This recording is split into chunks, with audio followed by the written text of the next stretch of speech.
Saber Direito desta semana é com o professor Thales Andrade. O curso é sobre Direito Internacional do Comércio. Você tem dúvidas sobre o assunto? Então mande um e-mail para saberdireito@stf.jus.br. Você pode também estudar pela internet. Acesse o site www.tvjustiça.jus.br.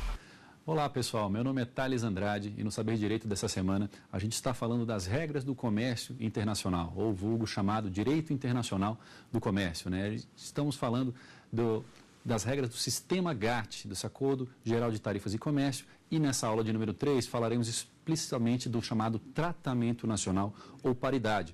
A gente viu na aula de número 1 a regra básica da não discriminação e alguns critérios de similaridade entre mercadorias, e isso vai ser usado para essa aula de hoje.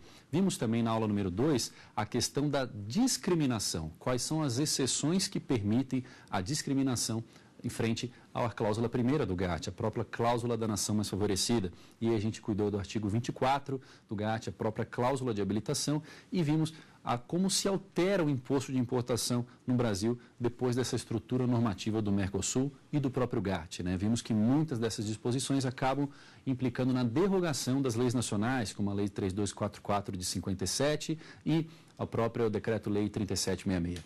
Né? Cuidando de tratamento nacional. Tratamento nacional, pessoal, talvez seja a regra mais aplicada, que mais afeta os importadores no Brasil, ou os operadores jurídicos aí desse ramo internacional, e ela, inclusive, ela é muito interessante porque ela tem um traço constitucional. A gente consegue encontrar na própria Constituição, na parte de tributação, lá a gente vai ver o artigo 150, inciso 2, que cuida especificamente da questão da isonomia tributária. Então, a paridade tributária que a gente vai cuidar aqui é justamente garantir essa isonomia. Então, a gente vai olhar especificamente na aula de hoje, a gente vai cuidar do não discriminação de medidas internas, nós vamos abordar o tratamento nacional para tributos internos, né, que é o artigo 3º, parágrafo 2º do GATT, vamos cuidar ainda posicionamento de STF e STJ no tocante a esses tributos, né? Os tribunais superiores, eles têm falado muito, inclusive antes da própria OMC, a aplicação dessa regra, o que é muito interessante e é extremamente eficaz e excelente até em termos de manifestação política dessas cortes, de reconhecer os acordos do GATT no âmbito interno, e falaremos do tratamento nacional para outros regulamentos, mais especificamente do artigo 3º, parágrafo 4º do GATT.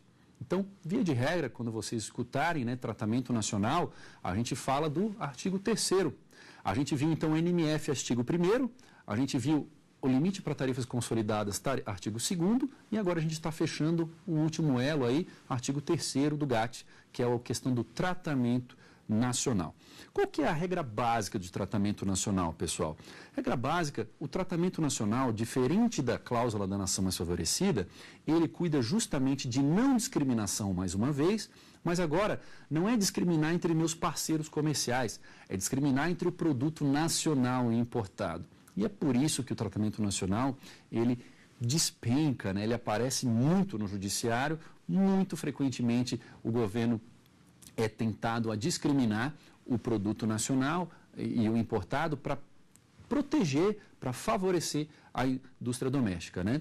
E quais são as regras tão básicas que regem esse tratamento nacional? Vamos ver a primeira delas, olha só. Começamos com o artigo 3.2, né? O 3.2, mais especificamente, a primeira sentença. O 3.2 do GATT, ele se divide na primeira e segunda sentença. A segunda sentença, tá, muita atenção aqui, ela cuida de uma tributação de produtos, uma tributação dissimilar, né? Não uma tributação em excesso, uma tributação que seja diferente, mas não estabelece qual é essa diferença, qual é o volume dessa diferença para que haja uma violação à segunda sentença. E ela fala ainda que a concorrência entre produtos não vai ser apenas de produtos similares, mas diretamente substituíveis também, né, diretamente competitivos. E a gente não vai cuidar dessa tributação porque não temos, inclusive, nenhum julgamento da OMC no tocante a essa parte. A mais poderosa do GATT no tocante a tributos é a primeira sentença. E a primeira sentença fala o seguinte, olha só, os produtos de qualquer membro importados por outro membro da OMC não estão sujeitos, direta ou indiretamente, a impostos ou outros tributos internos de qualquer espécie superiores aos que incidem direta ou indiretamente sobre produtos similares nacionais. Então, novamente, o que eu quero dizer com essa 3.2, parágrafo 2º, primeira sentença, né? Qualquer tributação em excesso para um tributo interno, vejam que ele está falando um tributo interno. O que a gente tem? Vamos colocar nome aos bois, né? O que a gente tem em tributo interno no Brasil? Que também afeta a importação. Basicamente, a gente pode falar IPI e ICMS. São tributos internos que têm, por exemplo, o IPI tem um fato gerador, a industrialização, a transformação substancial de uma mercadoria no mercado interno, mas é também fato gerador do IPI, há uma vinculação com o desembaraço aduaneiro de mercadoria importada. O ICMS é a mesma coisa. Incide ICMS na circulação de mercadoria no âmbito interno, mas desembaraço aduaneiro de mercadoria importada também é fato gerador de ICMS. Olha só, então, o que o tratamento nacional vai nos dizer? Ora, você membro, você Brasil nesse caso, ao aplicar um tributo interno, um IPI, um ICMS, você não pode dar um tratamento menos favorável para o produto importado.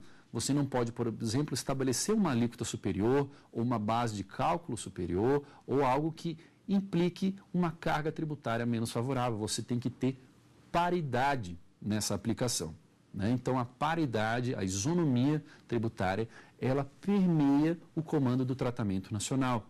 Então, o artigo 3º, parágrafo 2º, primeira sentença, estabelece não discriminação de tributos internos em relação entre produtos importados e nacionais similares. Lembra que eu tenho, de novo, a ideia de similaridade vinculada aqui.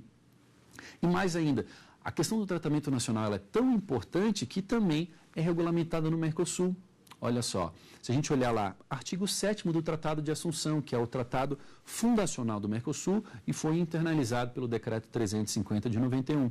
Olha só o que fala o artigo 7º, uma redação um pouco diferente, ele diz o seguinte: em matéria de impostos, taxas e outros gravames internos, os produtos originários do território de um Estado parte, no caso do Mercosul, né, gozarão nos outros Estados partes do mesmo tratamento que se aplica ao produto nacional.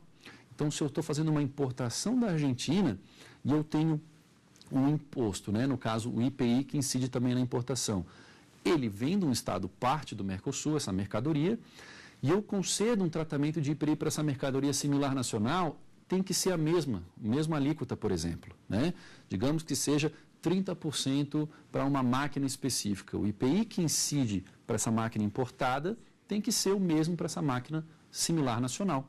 Então, paridade dentro do Tratado de Assunção, vejam só.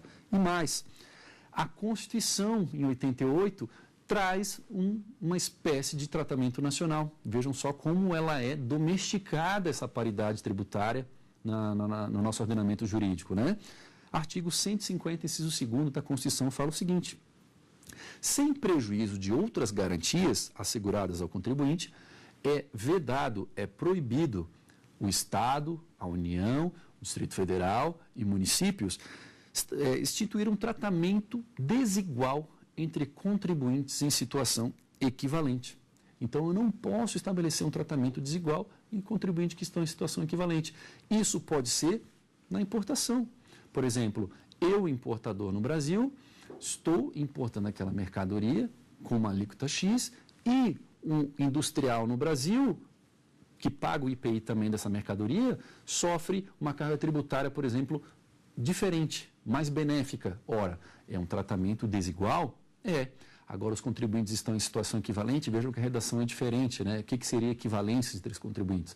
Se a gente analisar o 150, inciso 2, sob a ótica do GAT, do 3.2, primeira sentença, equivalente, né, pessoal? O importador, ele está numa situação equivalente ao fabricante do produto similar nacional.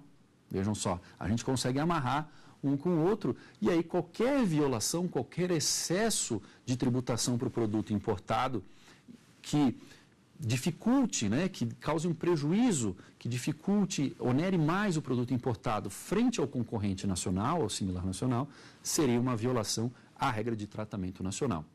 Então, lembrando, Tratamento nacional é paridade de tributos internos ou gravames internos, de qualquer ordem, que incidam tanto no similar nacional como no bem importado. Tributos internos. Pois bem, aí vocês, por exemplo, podem pensar, olha só, digamos que vocês, a gente esteja falando agora de PIS importação e COFINS importação. E a gente tem PIS mercado interno e COFINS mercado interno. São tributos diferentes? O STF já disse que sim. Isso é muito interessante. Ela tem um nome muito parecido, né? Mas o STF disse que são tributos diferentes. Inclusive, né, pessoal, a PIS foi editada na década de 70, a COFINS na década de 90, leis complementares ainda, né? À época não se sabia se poderia ser por lei ordinária. O STF diz depois que pode ser por lei ordinária as contribuições sociais. E em 2004, para dar uma paridade na carga tributária, edita-se uma lei que faz nascer a PIS importação, uma lei ordinária, que faz nascer a PIS importação e COFINS importação, com o fato gerador atrelado somente à importação, olha só. São tributos diferentes da PIS mercado interno, da COFINS mercado interno? São, o STF diz que são leis distintas, inclusive, fatos geradores distintos, bases de cálculos distintos. Ok. Mas eu não tenho que ter uma equivalência? Como é que eu vou incluir a PIS importação, que é vinculada só à importação, não é um tributo do mercado interno, a COFINS de importação nessa paridade? Aí o GAT tem a solução mais uma vez. Olha só, no artigo 2º, agora, parágrafo 2º, a linha A, ele fala em tributação equivalente. Fala especificamente o seguinte, que nenhuma disposição desse artigo 2º impedirá que um membro, a qualquer tempo, aplique no tocante à importação de qualquer produto encargo equivalente a um imposto interno exigido de conformidade com o disposto no 3.2, ou seja, o tratamento nacional, sobre um produto nacional similar a uma mercadoria com o qual o produto importado tenha sido fabricado no todo ou em parte. O que ele está falando?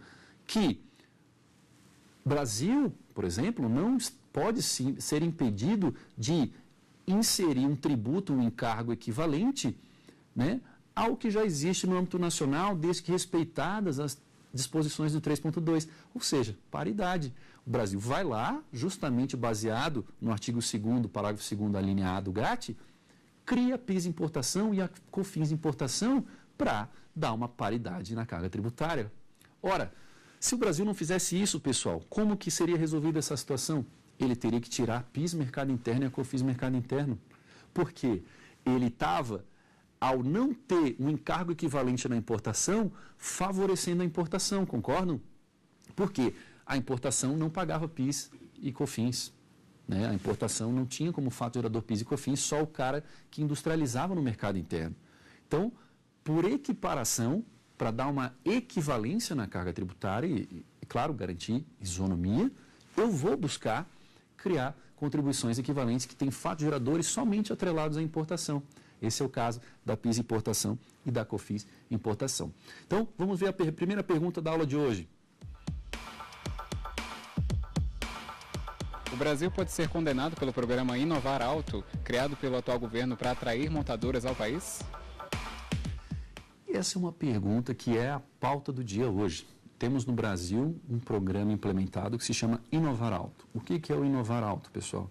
É um programa criado pelo governo federal justamente para atrair montadoras, para tentar industrializar mais no Brasil veículos automotores. Né? E como que foi desenhado, arquitetado esse programa? Ora, ele vem justamente ali, começa a ser criado mais ou menos em meados de 2011, em 2012 ele é convertido em lei, e justamente ele fala o seguinte, olha, montadoras brasileiras, né, as montadoras que se instalarem no Brasil vão ter uma redução de 30 pontos percentuais no IPI vinculado à importação.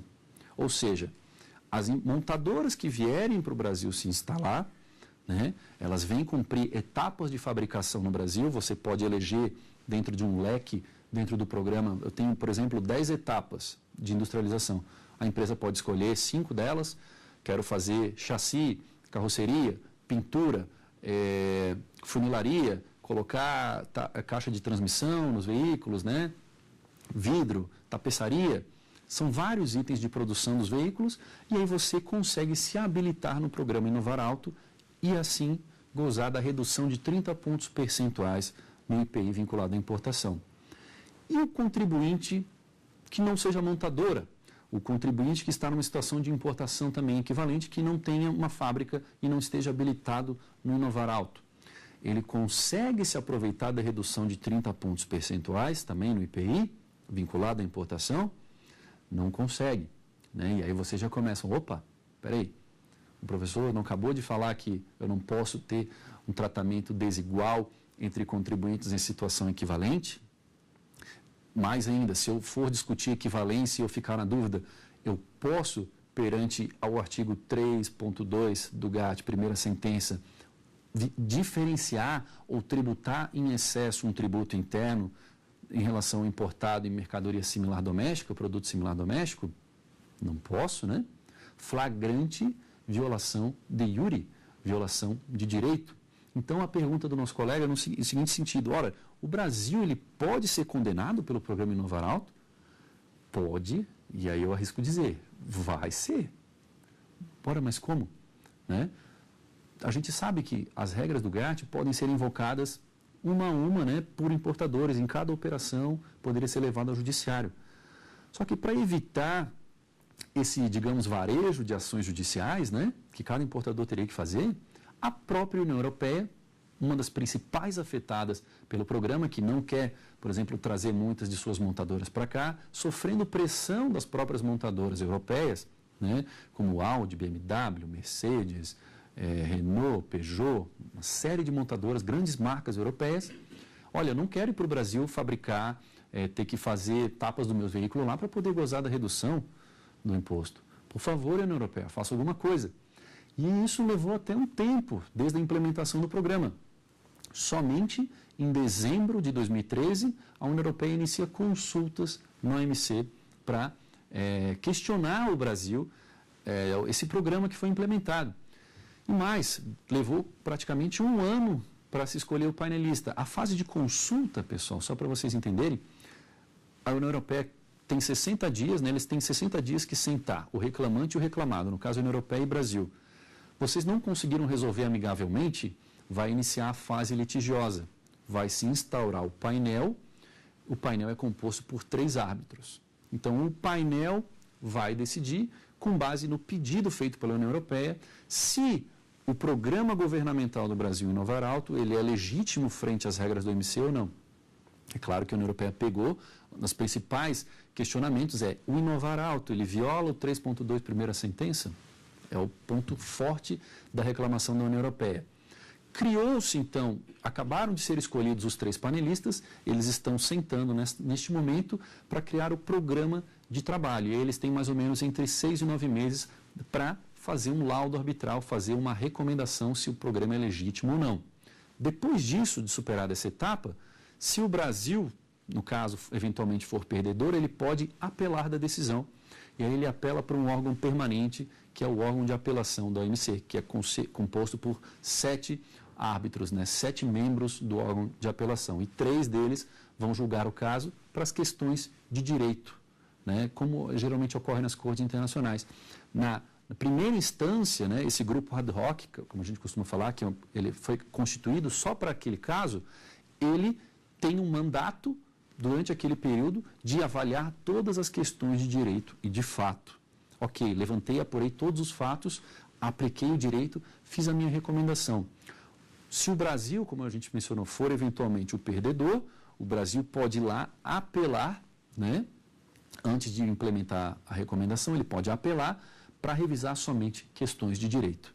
E aí, o órgão de apelação vai decidir só na interpretação mesmo das regras do OMC. Se houve violação, se os critérios, todos os testes que devem ser feitos para se avaliar uma inconsistência foram realmente estabelecidos ou percebidos. Então, o fato concreto, né, pessoal, a verdade o fato concreto é que o Brasil realmente tem grandes chances de perder esse caso e ter que abandonar todo um programa. Tudo bem, muitas montadoras vieram para o Brasil.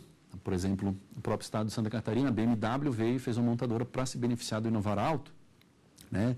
Havia propostas de Land Rover, várias outras montadoras estavam interessadas porque era um programa extremamente protecionista, é um programa que acaba estimulando a empresa a vir para o país para poder gozar dessa redução.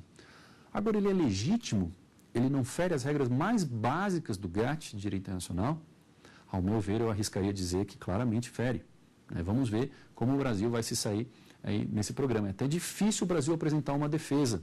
A gente vai ver na aula de número 4 quais são as defesas que a gente pode fazer, as exceções gerais para eventual inconsistência ao GATT. Mas já digo de antemão que não vislumbro nenhuma delas, não vejo o Brasil conseguindo enquadrar nenhuma defesa para justificar a inconsistência ao 3.2, primeira sentença.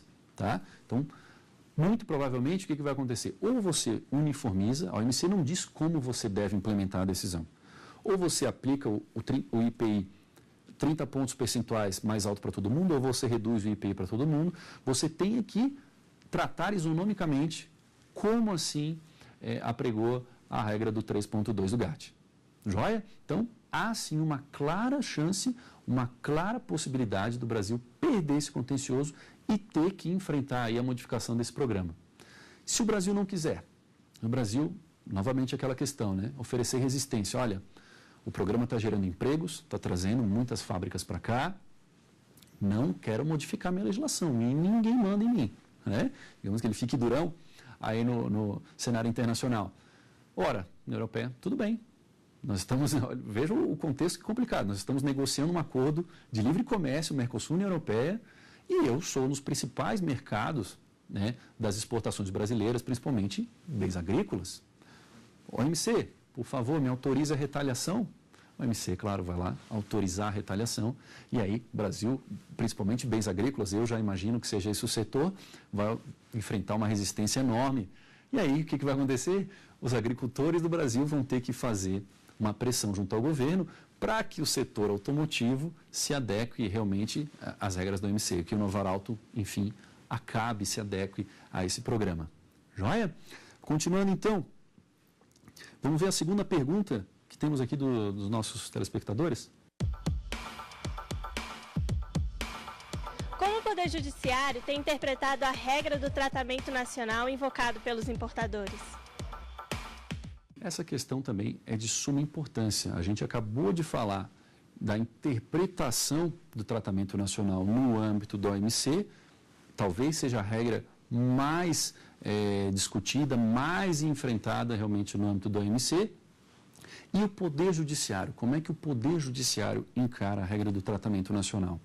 Eu posso já adiantar que o Poder Judiciário, talvez, desde há muitas décadas, seja um grande aplicador da regra de tratamento nacional, porque ela não é difícil de ser aplicada. A gente vai ver, inclusive, que o STJ, numa decisão recente, em 2013, disse que é auto-aplicável, que você tem que fazer apenas 2 testes, que é o exame de similaridade e a tributação em excesso.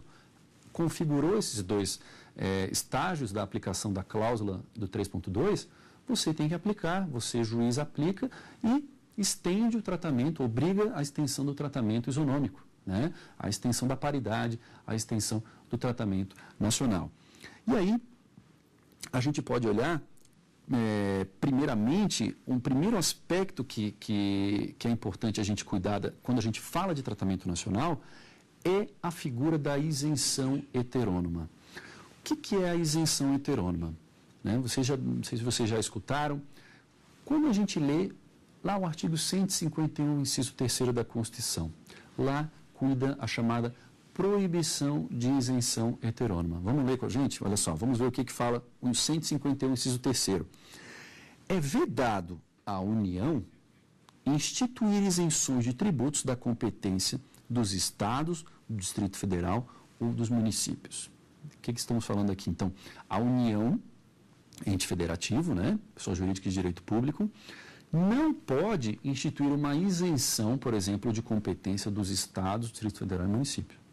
Vamos dar um exemplo clássico que acontece, chamada uma isenção de ICMS.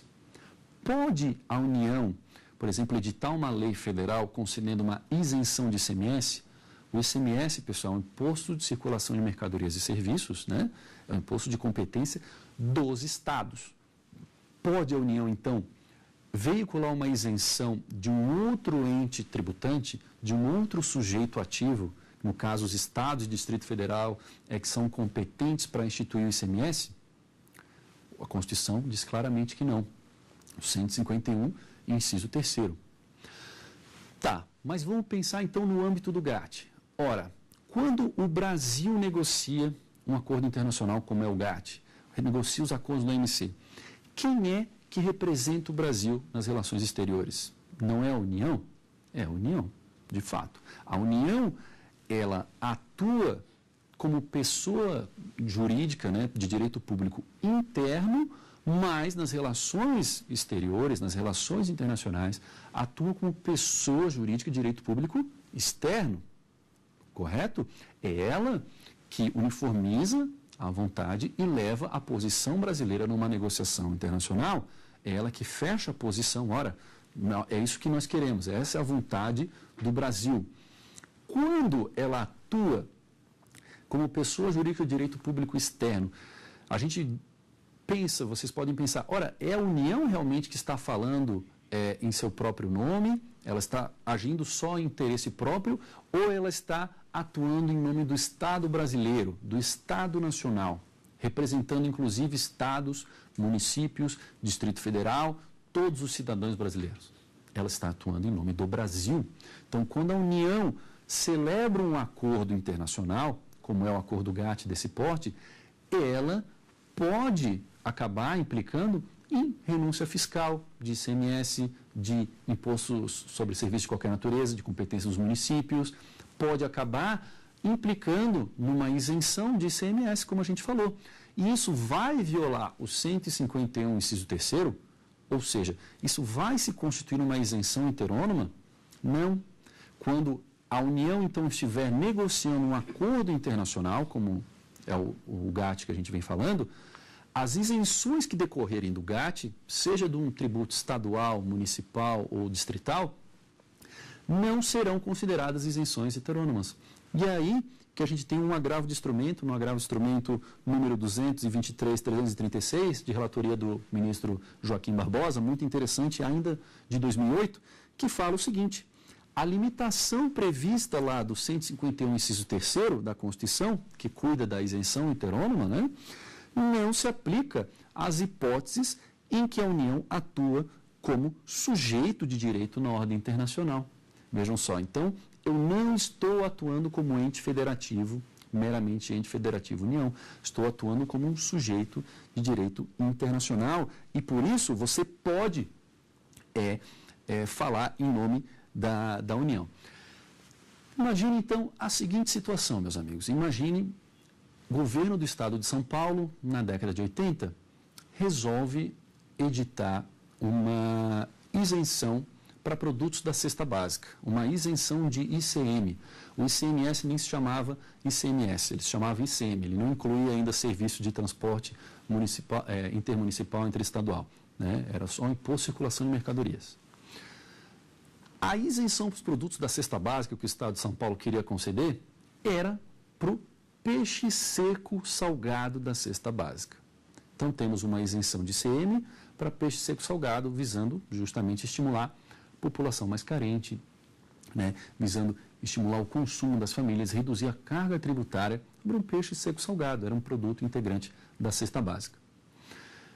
Os importadores, muito atentos a essa situação, olha, existe no âmbito do GATT, basicamente o 3.2, primeira sentença, que a gente vem falando aqui, existe uma regra que diz o seguinte: tributos internos, no caso ICMS, o ICM, né? Tributos internos, toda vantagem que eu conceder um tributo interno para mercadoria doméstica, eu devo conceder para o produto importado. Ou seja, o peixe seco salgado, que é o similar doméstico, essa benesse, essa isenção, esse favor fiscal que o governo de São Paulo garante a esse peixe, deve ser estendido para o peixe seco salgado importado. E aí vem um caso emblemático, né? Qual é o peixe seco salgado que o Brasil importa muito, né? Qual que é o peixe seco salgado que não é integrante da cesta básica, o Brasil não produz, mas que os importadores queriam que o judiciário reconhecesse a extensão. O Poder Judiciário analisa a questão e aí se depreende com o bacalhau da Noruega. Olha só que legal. O peixe seco salgado importado, que os importadores consideravam que havia um similar nacional da cesta básica, é o bacalhau da Noruega. E aí vocês podem, peraí, uma coisa tem a ver com a outra, né? Tem bastante a ver. O julgamento da STF nos pareceu um pouco mais político, mas ele foi extremamente importante para o reconhecimento das cláusulas do GATT no ordenamento jurídico interno e, principalmente, a aplicação do tratamento nacional no âmbito do Brasil. O Brasil reconheceu, o Supremo Tribunal Federal reconheceu a extensão desse favor que era para o peixe seco salgado da cesta básica e estendeu esse favor para o bacalhau da Noruega, olha só. Então houve realmente a extensão no favor fiscal e aí você pensa, bom, mas não era uma isenção heterônoma, como é que a União que negociou o GATT estendeu para o peixe, pro peixe importado, para o bacalhau da Noruega, um ICMS, uma isenção que era de competência dos estados. Aí vale aquele julgado que a gente falou, olha, a União, quando negociou o GATT, não atuou em nome próprio, atuou em nome do Estado brasileiro e aí assim afastou-se a isenção heterônoma. Não recai no 151, inciso 3º da Constituição. Joia? Então vejam só que a gente tem aplicação prática, né, do acordo GATT e acabou se estendendo para o bacalhau da Noruega, um favor fiscal que tinha sido concedido somente para o peixe seco salgado do governo do estado de São Paulo. E isso então, pessoal, foi decidido, inclusive, olha só, recurso extraordinário 111.711 de relatoria do ministro Rafael Maia, em 1986. Novamente, estamos em pleno início, na verdade, da rodada Uruguai, da 8ª rodada do GATT, e ainda não tínhamos nem sequer a Organização Mundial do Comércio criada, mas plena vigência do 3.2 do GATT. E aí ele fala o seguinte, desde que o bacalhau importado da Noruega, conforme é incontroverso, né, não tem similar nacional, a sua correspondência é com a espécie peixe seco salgado de origem interna, que goza de isenção de ICM. Segundo o artigo 3º do GATT, olha só, né, lindo preciso lá, o produto importado por outro país signatário do acordo goza da isenção concedida a produtos similares de origem nacional. Né? Há um certo descuido, porque ele diz, não existe similar nacional no bacalhau da Noruega.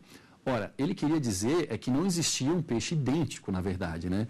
Se não tiver um similar nacional, pessoal, a gente não consegue enquadrar a aplicação do artigo 3º, porque você só pode estender, na verdade, um favor, uma paridade tributária, se eu desse tratamento para o produto similar nacional. Mas ele queria dizer o seguinte, que não há um produto idêntico, mas deve ser estendido o tratamento para o bacalhau importado, que é concedido para o peixe seco salgado do mercado interno.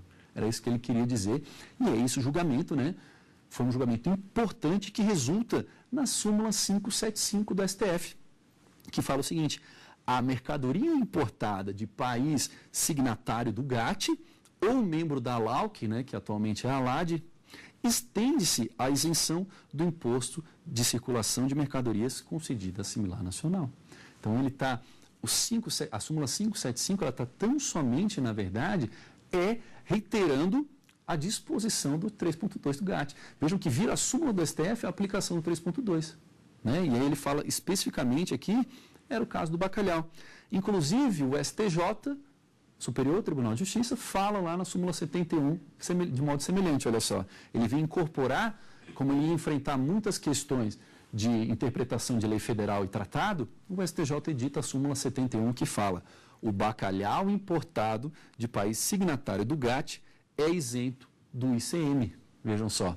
E aí tem o leading case, né, o recurso especial 711 no Rio de Janeiro. O bacalhau oriundo do país originário signatário do GATT, peixe seco que goza da isenção do ICM, tal como peixe seco salgado de produção nacional. Agora um ponto muito interessante. Não há divergência, não teve ninguém que pegou essa filigrana aí da diferença entre o bacalhau da Noruega e o peixe seco salgado. Teve um voto divergente, eu até peço licença para ler rapidinho. O argumento central é ser o bacalhau similar ao peixe seco salgado. De fato, é exatamente isso que deveria ter sido discutido. Sem dúvida, no plano material, a conclusão é correta. O bacalhau é sempre o desidratado. No âmbito jurídico, no entanto, data vênia, o raciocínio deve se deslocar para o plano do ser para o do dever ser. A isenção do tributo decorrente do GATT, ou mesmo da LAUC, não se preocupa com a analogia física, né? Não é bem isso. Na verdade, a gente sabe que um dos critérios de similaridade é as propriedades físicas. Isso pouco ou nada importa, segundo ele. O sentido é eminentemente econômico. O sentido econômico é correto a gente afirmar isso. E que busca estabelecer o equilíbrio na lei da oferta e da procura entre os produtos nacionais e estrangeiros. A finalidade que ônus fiscais incidentes em mercadorias importadas havendo similar nacional não dificulte, desestimulando as importações. Então, finaliza da seguinte forma: o ponto nodal, o ponto central da questão, reside neste pormenor. O peixe seco, salgado e nacional economicamente concorre com o bacalhau norueguês? Claro que essa é a questão que salta aos olhos, né? Evidentemente não, segundo Vicente.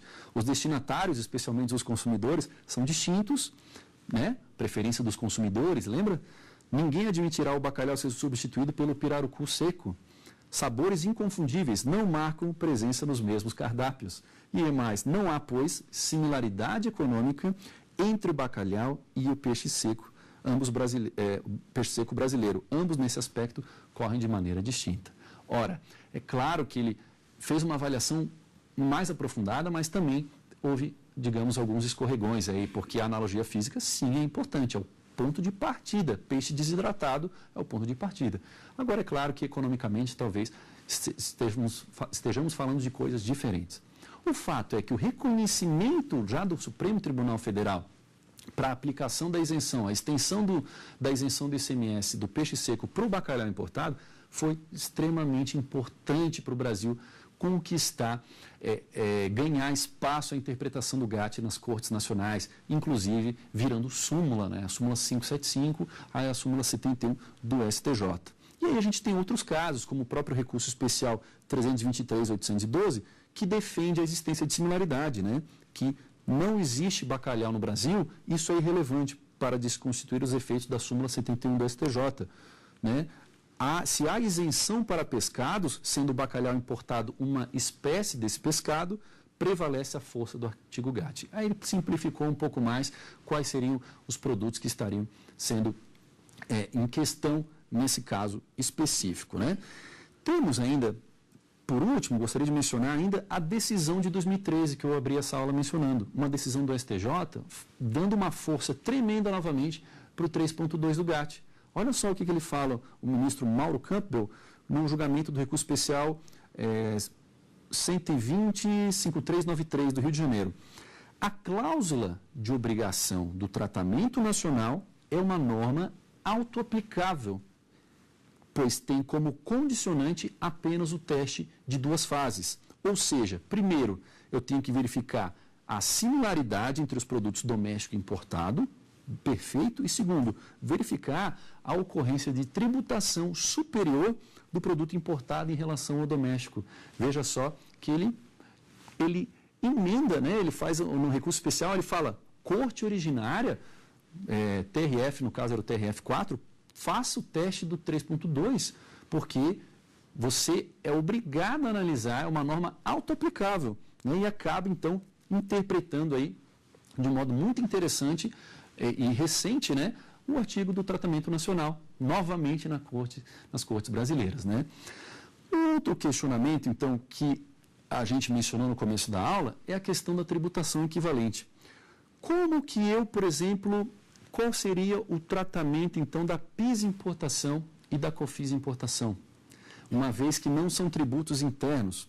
Lembra, o GATT, artigo 2º, parágrafo 2º, a linha A, fala que um membro não está impedido de impor encargos equivalentes na importação.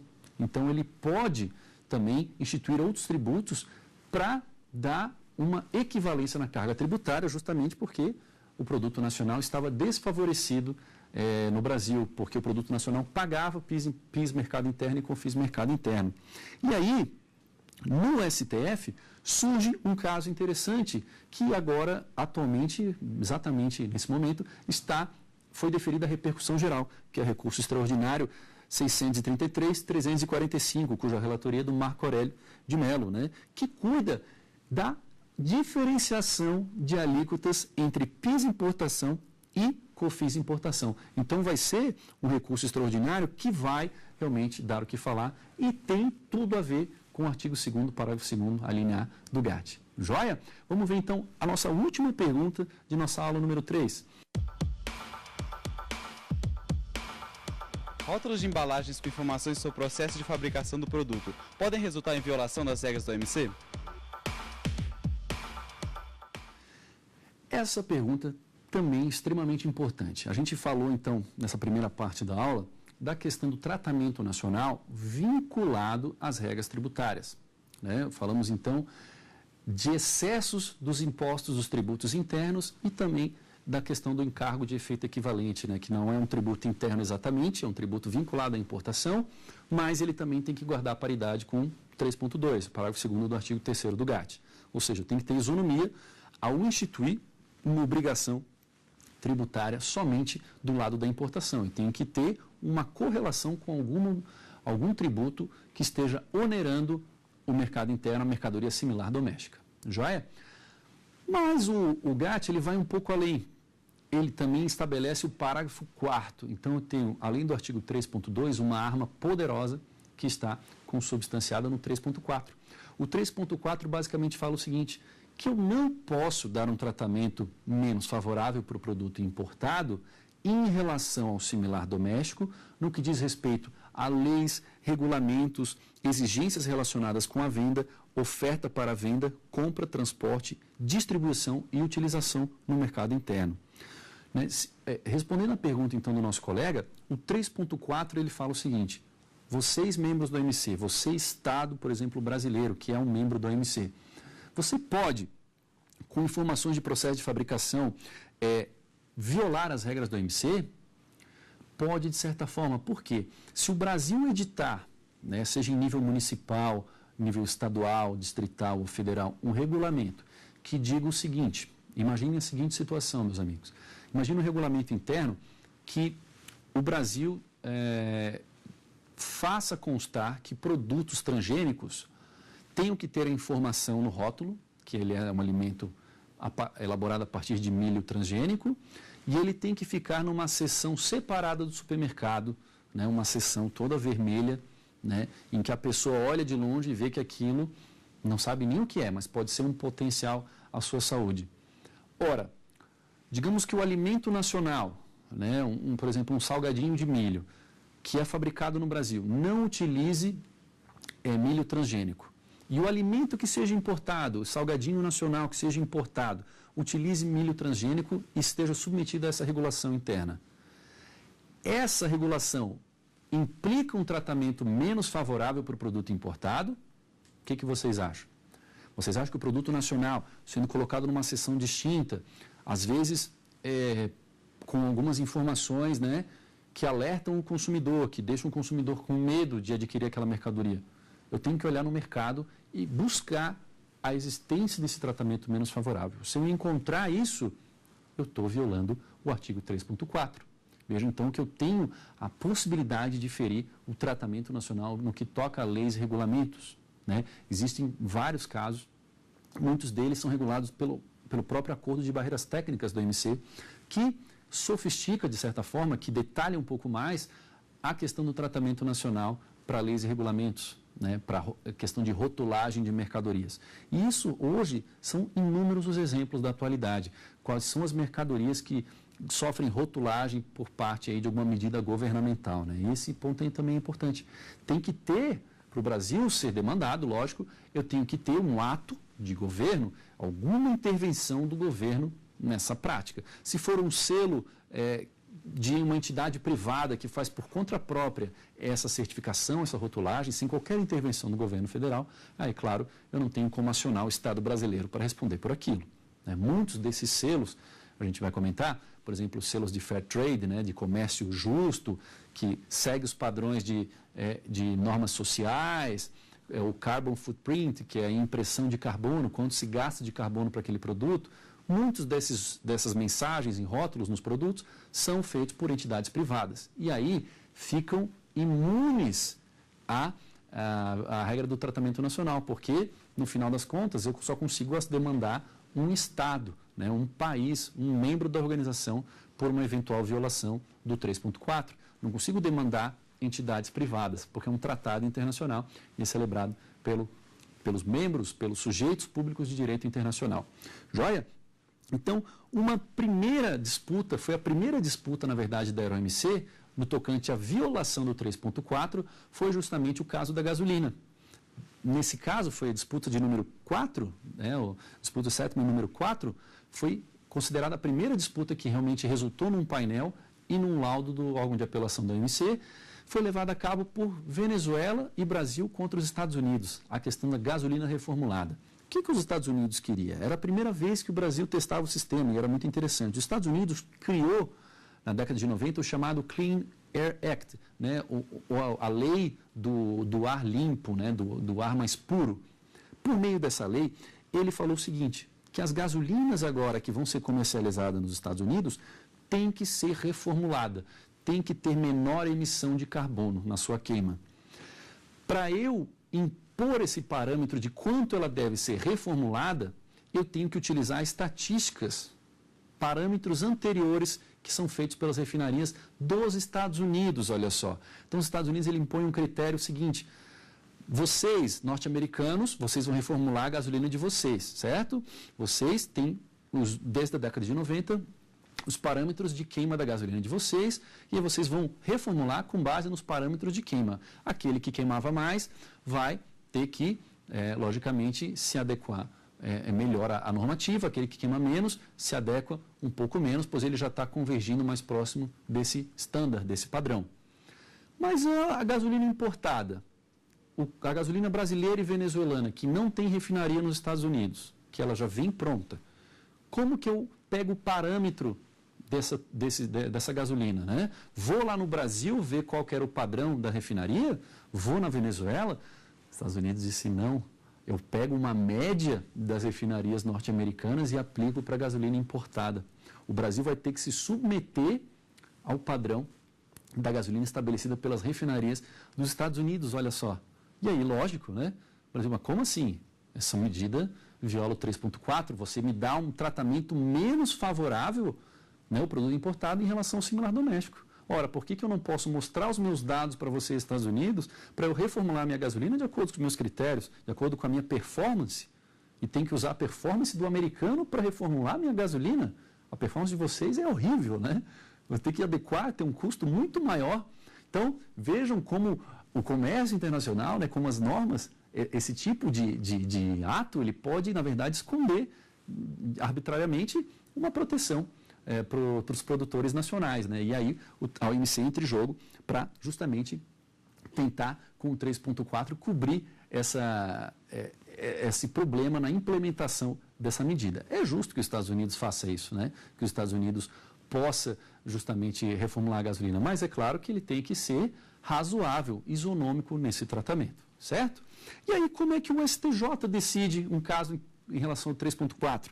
É interessante o recurso especial 132.0737 do ministro Ari Pargendler, em 2013, fala o seguinte, que não era razoável uma exigência fiscal na importação que resulta na selagem de 23.148.000 caixas de fósforo importadas, método de fiscalização que não é razoável porque é gravoso e aparenta uma finalidade extrafiscal. Ora, é comum na importação que o produto importado tenha que apor um selo. E eu tenho que colocar um selo na mercadoria importada. Isso pode ser um custo enorme para o importador, mas eu não tenho esse selo na mercadoria nacional, no fósforo nacional. Isso é um regulamento que fere o 3.4. O STJ não aborda explicitamente o 3.4, mas ele vai pela via do princípio da razoabilidade para dizer, olha, não há isonomia nesse tratamento. Vamos, por favor, desconsidere essa exigência, essa obrigação acessória tributária, porque ela viola a regra da razoabilidade. E é lógico que isso poderia ser muito bem enquadrado pelo 3.4. Para fechar, um último caso também muito interessante que foi diante do 3.4 também é a disputa de número 135, a questão da União Europeia e o amianto. Ora, a União Europeia, pessoal, a França foi um dos primeiros países aí que baniu uma espécie de amianto chamado amianto crisótila.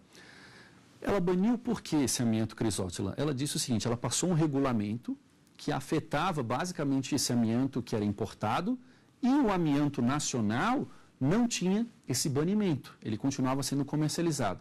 Mas qual que era a grande diferença entre o amianto importado e o amianto nacional? Esse amianto importado da espécie crisótila, ele era cancerígeno, ele é extremamente cancerígeno. Ora, eu tenho o direito de regular as importações de um amianto que afeta a minha população, a manipulação pelos trabalhadores vai resultar num câncer desses trabalhadores? Lógico que tem direito. Você deve, na verdade, a população vai clamar por essa regulamentação. Mas aí é interessante notar que antes mesmo de chegar na constatação da violação do 3.4, né, o painel disse, realmente, eu tenho produto similar. O amianto importado cancerígeno, ele é similar ao amianto nacional. O tratamento, o banimento desse tipo de amianto importado, ele é então um tratamento menos favorável e há uma violação do 3.4. Lógico, a União Europeia, que isso? Não, peraí, apelou, né, recorreu ao órgão de apelação para demonstrar que se tratavam de coisas diferentes e não haveria violação ao 3.4. E aí o que eles alegam basicamente?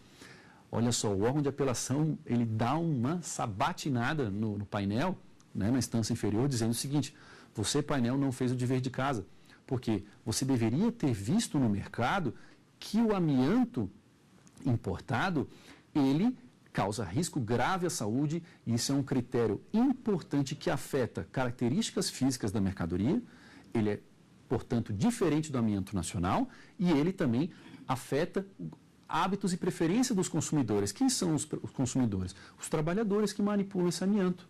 Então, não houve constatação de similaridade. E aqui, quando você não tem o produto similar ao importado, você faz a regulamentação que quiser. Não vai haver inconsistência ao artigo 3.4. Joia? Interessante? Então, a saúde afetada pela manipulação de uma mercadoria foi um critério que deveria ter sido levado em consideração e foi levado no final, né, pelo órgão de apelação, para afastar a similaridade. Então, não houve produto similar nesse caso, mesmo ambos se tratando de amianto, olha só. Joia? Então, a gente vai encerrando essa aula de número 3. E o que a gente viu na aula de hoje? Então, a gente abordou basicamente a não discriminação de medidas internas, né? Não discriminação seja em termos tributários, em termos de regulamento. Vimos amplamente aí a questão do tratamento nacional, né? Do 3.2 e do 3.4. Então, cuidamos do tratamento nacional para tributos internos. Basicamente, no Brasil, a gente teria a questão do IPI e ICMS, né? Vimos ainda que o STF e o STJ há muito tempo aplicam essas cláusulas, inclusive resultando em súmulas, né? Questões que viraram sumuladas aí, súmula 575 do STF e súmula 71 do STJ, né? Então, e aí a gente fecha esse tema de tratamento nacional e a nossa terceira aula. Eu espero vocês no nosso quarto encontro para continuar com o tema agora de barreiras não tarifárias. Um grande abraço e até a nossa próxima aula. Você tem dúvidas sobre o assunto? Então mande um e-mail para saberdireito@stf.jus.br. Você pode também estudar pela internet. Acesse o site www.tvjustiça.jus.br.